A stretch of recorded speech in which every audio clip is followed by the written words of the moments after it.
Time நிகழ்ச்சிக்கு உங்களை அன்போடு வரவேற்கிறோம். இன்னைக்கு சண்டே ஊழியர்களுக்காக ப்ரேயர் பண்ற டே. இன்னைக்கும் அதுக்கேற்ற மாதிரி ஒரு நல்ல வசனம் கிடைச்சிருக்கு நமக்கு. மார்னிங் ஷார்ட்ஸ்ல அந்த வசனம் பார்த்தோம். இப்போ கொஞ்சம் டீட்டெயிலா பார்க்கலாம். பார்த்துட்டு நம்ம அந்த வசனத்தை வச்சு ஊழியம் பண்ற எல்லாருக்காகவும் நம்ம ஜெபம் பண்ணலாம். ஸோ காலையில் கிடைச்ச வசனம் ரோமர் 8:28 அன்றியும் அவருடைய தீர்மானத்தின்படி அழைக்கப்பட்டவர்களாய் தேவனிடத்தில் அன்பு கூறுகிறவர்களுக்கு சகலமும் நன்மைக்கு ஏதுவாக நடக்கிறது என்று அறிந்திருக்கிறேன். பின்னாடி உள்ள வசனம் கொஞ்சம் வாசிக்கிறேன். நம்முடைய குமாரன் அநேக சகோதரருக்குள்ளே முதற் பெயரானவராய் இருக்கும் பொருட்டு தேவன் எவர்களை முன்குறித்தாரோ அவர்களை தமது குமாரனுடைய சாயலுக்கு ஒப்பாயிருப்பதற்கு முன்குறித்திருக்கிறார். நல்லா கவனிங்க. யாரை முன்குறித்தாரோ எதற்காக முன்குறித்திருக்காரு? தேவனுடைய சாயலுக்கு ஒப்பாயிருப்பதற்கு முன்குறித்திருக்காரு. இயேசுவை போல நம்ம நடக்கிறதுக்கு தான் முன்குறித்திருக்கிறாரு. சரிங்களா? சும்மா இல்ல. ஓகே, ஜீசஸ் இந்த உலகத்துல இருந்தாரு. அவரை போல நாமும் இந்த உலகத்துல நடக்கிறதுக்கு முன்குறித்திருக்கிறார். அடுத்தது, எவர்களை முன்குறித்தாரோ அவர்களை அழைத்தும் இருக்கிறார். அதான் ஏற்கனவே பாத்தீங்களா? தேவனுடைய தீர்மானத்தின்படி. சோ சிலவங்களை செலக்ட் பண்ணிருக்காரு. எதுக்காக? அவருடைய சாயலா இந்த உலகத்துல வாழ்றதுக்கு. அப்படி முன்குறித்தவங்கள, ஏற்கனவே தீர்மானிக்கப்பட்டவங்க, முன்குறிக்கப்பட்டவங்களை அழைத்திருக்கிறார். எப்படி அழைச்சாரு? சிலவங்களுக்கு விஷன் மூலமா ஊழியத்துக்கு வர அழைச்சிருக்கிறாரு. சிலவங்களுக்கு பைபிள் வசனம் மூலமா ஊழியத்துக்கு வர அழைச்சிருக்காரு. சிலவங்களுக்கு மெசேஜ் கொடுப்பாங்க, ப்ரீச் பண்ணுவாங்க, அங்க கால் பண்ணி ஊழியத்துக்கு அழைச்சிருக்கிறாரு. ஒவ்வொருத்தருக்கும் ஒவ்வொரு ஊழியக்காரங்களையும் அழைத்திருக்கிறார். அந்த அழைக்கு முன்னாடி முன்குறித்திருக்கிறார். ஓகே, இவங்களை வச்சு இந்த வேர்ல்ட்ல ஊழியம் பண்ணணும், இந்த இடத்துல ஊழியம் பண்ணணும்னு முன்குறித்து, அதன் பிறகு யார் மூலமாவது இல்ல டைரக்டா கூட பேசி அழைத்திருக்கலாம், இல்ல தூதன் மூலமா அழைத்திருக்கலாம், இல்ல போதகர் மூலமா அழைத்திருக்கலாம், விஷன் கொடுத்து அழைத்திருக்கலாம். நிறைய அழைப்பு இருக்கு. நீங்க ஊழியக்காரங்களை கேட்டீங்கன்னா ஒவ்வொருத்தரும் ஒவ்வொரு மாதிரி சொல்லுவாங்க. ஸோ அதுக்கு முன்னாடி தீர்மானித்திருக்கிறார், அதன் பிறகு அழைத்திருக்கிறார். அடுத்தது பாருங்க, தேவன் எவர்களை அழைத்தாரோ அவர்களை நீதிமான்களாயும் இருக்கிறார். அவங்களை நீதிமான்களாக்கி இருக்கிறார்.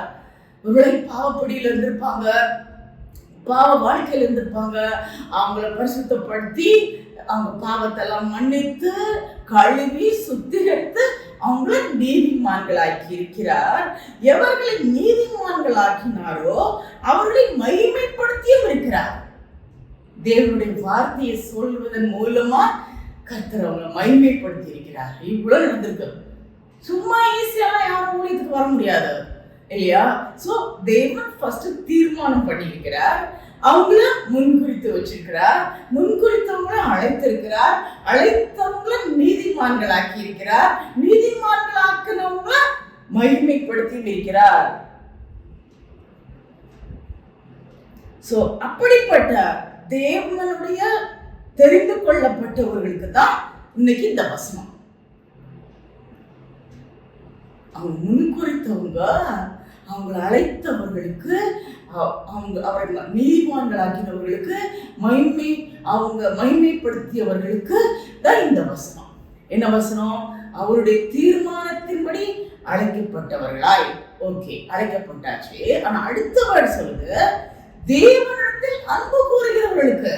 கண்டிப்பா அவர் அழைக்கும் போது அவர் மேல உண்மையா அளவில்லாத அன்பு வரும். இன்னைக்கு நாங்க பேசுறோம் அப்படின்னா அந்த அன்புல நிறைஞ்சுதான் அவர் மூலமா நிறைய பேர் ரட்சிக்கப்படணும், அவர் மூலமா நிறைய பேர் மோட்ச வாழ்க்கைக்குள்ள போகணும். அதுக்காக தான் பிரசங்கம் பண்றோம், சர்ச்சில் மெசேஜ் கொடுக்குறாங்க, இல்ல என்ன மாதிரி நிறைய பேர் யூடியூப் மூலமா கொடுக்குறாங்க. நாங்க வெளியில எங்கேயும் போல ஒரு ரூம்குள்ள ஒரு வீடியோ எடுத்து போடுறோம். சரிங்களா? ஸோ வீடு வீடா போய் மெசேஜ் கொடுக்குறாங்க, இல்ல தெரு சந்தியில நின்று மெசேஜ் கொடுக்குறாங்க. ஏன்னா அவர் மேல உள்ள அன்பு. ஃபர்ஸ்ட் அவர் தான் முன்குறித்திருக்காரு. ரெண்டாவது அந்த முன்குறித்ததன் நிமித்தம் தேவன் மேல ரொம்ப அன்பு. அந்த அன்புல தான் ஊழியர் செய்யறாங்க. ஊழியர் செய்யறவங்கள தயவு செய்து குறைச்சி பேசாதீங்க. அவங்களுக்காக ஜோம் பண்ணுங்க. ஒருவேளை அவங்க மேல தப்பு இருந்துச்சு, இல்லை அவங்க ஏதாவது தப்பு பண்றாங்கன்னா அவங்களுக்காக ஜோம் பண்ணுங்க. அவங்க அந்த மாதிரி தப்புக்கெல்லாம் விலகி இருக்கணும்னு ஜோம் பண்ணுங்க. ஸோ அப்படிப்பட்டவங்களுக்கு என்ன ஒரு வாக்கியம் கிடைக்குது? சகலமும் நன்மைக்கு எதுவாக நடக்கிறது. அவங்க வாழ்க்கையில என்ன நடந்தாலும் சரி, என்ன கஷ்டம் வந்தாலும் சரி, என்ன நஷ்டம் வந்தாலும் சரி, என்ன அவமானம் வந்தாலும் சரி, என்ன நிந்தை அனுபவிச்சாலும் சரி, உடம்புல உபாதை அனுபவிச்சாலும் சரி, சகலமும் நன்மைக்கு ஏதுவாக நடக்கிறது. நிச்சயமா அதுல ஒரு நன்மை இருக்கு. அதுல ஒரு நன்மை இருக்கு. ஊழியக்காரங்களே, ஊழியர் செய்கிறவங்களே, தேவனால் முன்குறிக்கப்பட்டவங்களே, அழைக்கப்பட்டவங்களே, நீதிமான்களாக்கப்பட்டவங்களே, நீங்க தைரியமா இருங்க.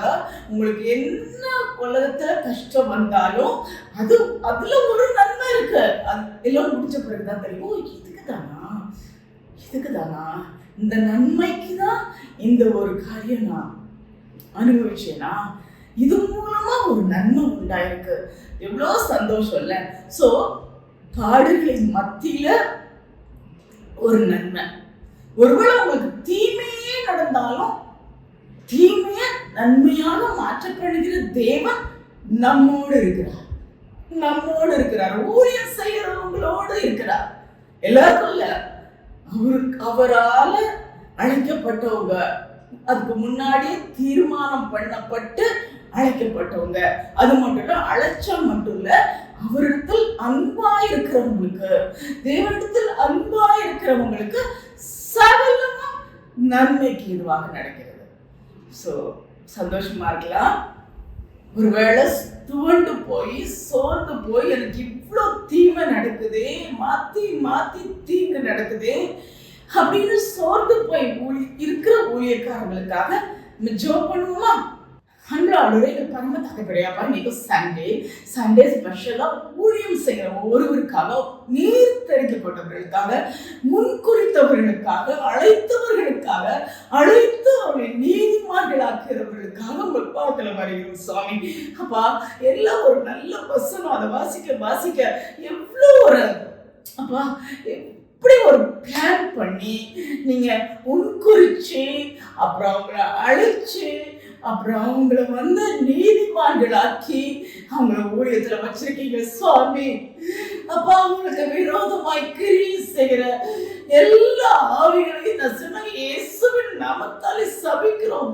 நீர் தீர்மானம் வைக்காம, நீர் முன்குறிக்காம, நீர் அழைக்காம, நீர் நீதிமான்களாக்காம யாரும் ஊழியத்தை செய்ய முடியாது.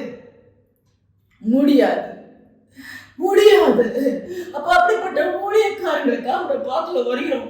நீங்க நிறைய ஊழியக்காரங்க அவமானத்துல, நிந்தையில, வியாதியில, அப்ப மன வேதனையில, குடும்ப பாரத்துல, பிள்ளைங்களால வந்த பாரத்துல நிறைய நிறைய நிறைய நிறைய கஷ்டப்படுறாங்க சுவாமி. அப்ப நீங்க சொல்றீங்க, அப்படி அழைக்கப்பட்டவங்களுக்கு, அழைக்கப்பட்டது மட்டும் பெருசுலப்பா, உங்க மேல அன்பா இருக்கிறவங்களுக்கு சகலமும் நன்மைக்கு எதுவாக நடக்கிறது. அப்ப அப்படிப்பட்ட ஆசீர்வாதமான வார்த்தைக்காக உங்களுக்கு நன்றி சொல்கிறோம் சுவாமி.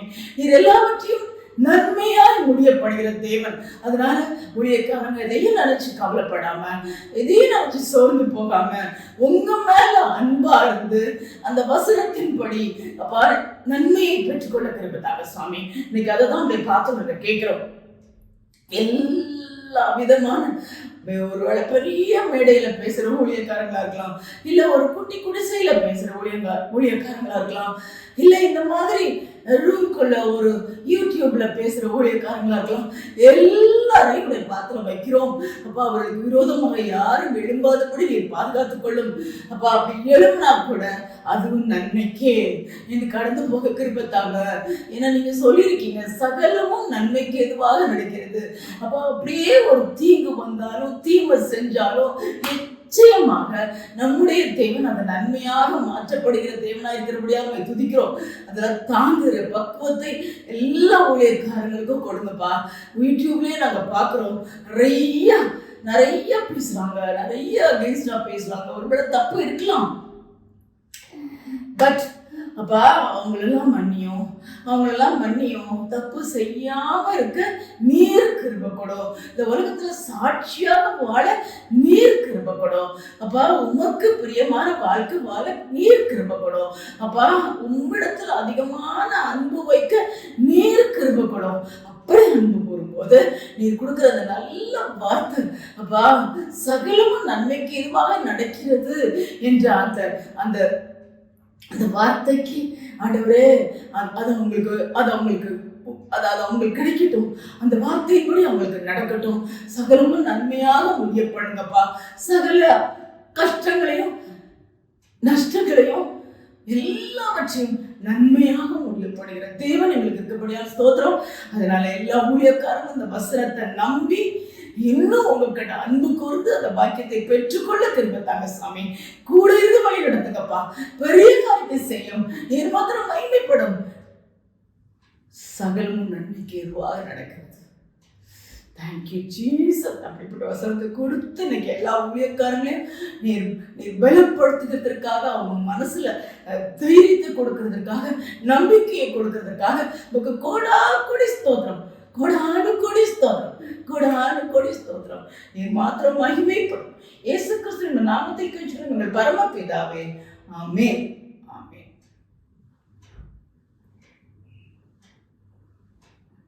சகலமும் நன்மைக்கு எதுவாக நடக்கிறது. So no worries. God bless you. Thank you.